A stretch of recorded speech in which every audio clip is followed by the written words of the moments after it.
Mr. President, the same urgency needed to fight COVID-19 is needed to address the climate crisis.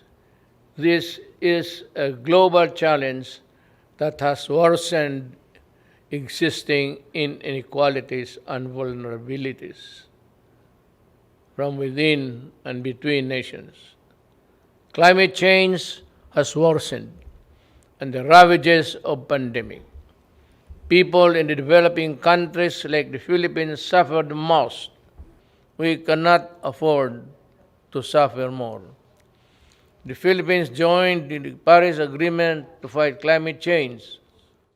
We call on all parties, especially those who have not made good their commitment to fight climate change, to honor the same. We call on all parties to strengthen communities and peoples for preparedness and resilience. We're talking about mankind and Earth, our one and only home.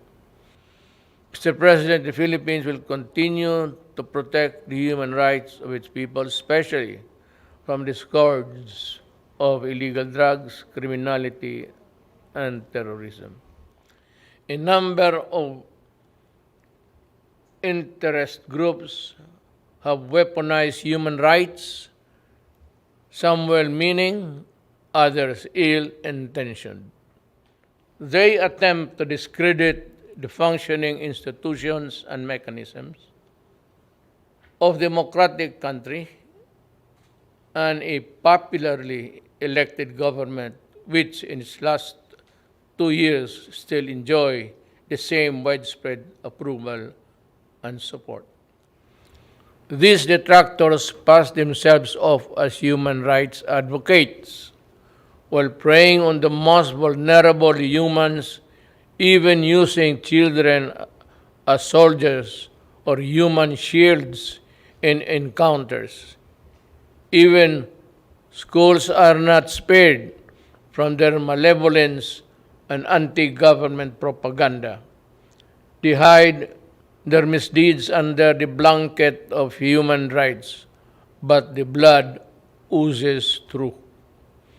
To move forward, open dialogue and constructive engagement with the United Nations is the key, but this must be done in full respect of the principles of objectivity, non-interference, non-selectivity, and genuine dialogue. These are the fundamental basis for productive international cooperation on human rights.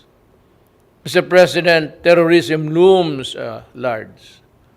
As I said at the Aqaba process, the Philippines will do everything and partner with anyone who would sincerely desire to protect the innocent from terrorism in all its manifestations.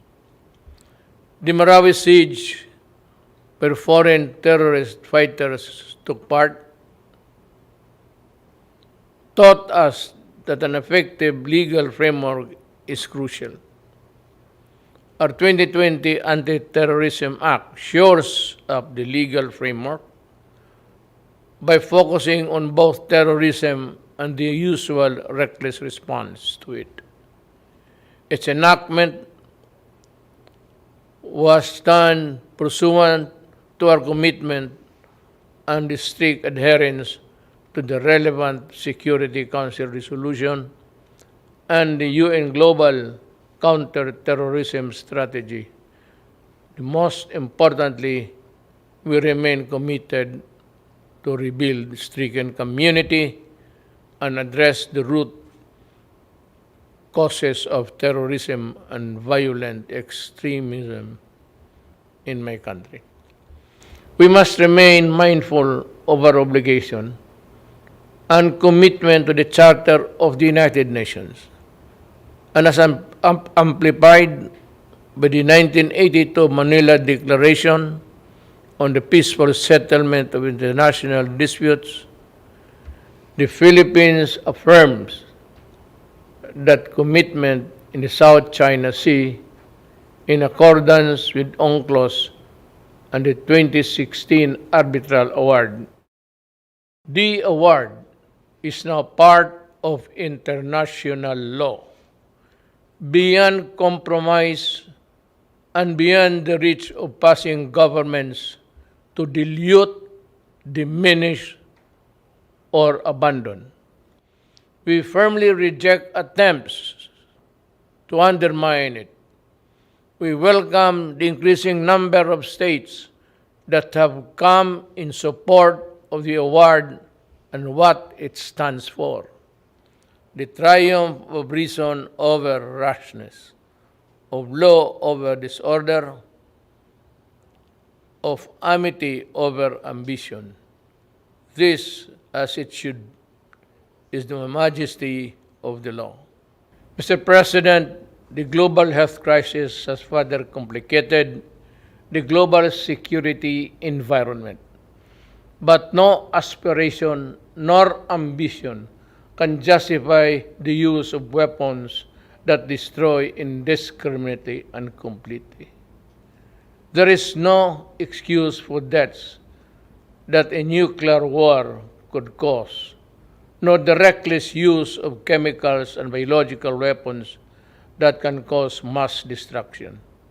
These weapons of death put us all at mortal risk, especially if they fall into the hands of terrorists without a shred of humanity in their soul.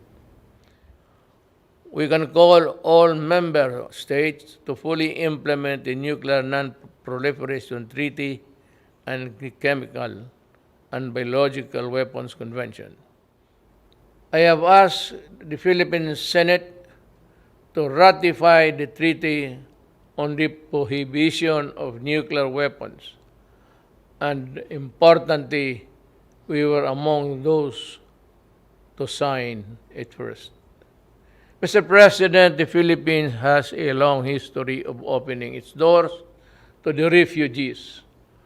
From the White Russians following the 1917 revolution and the European Jews in the Second World War and the Vietnamese in the late 1960s and the Iranians displaced by the 1979 revolution, among others.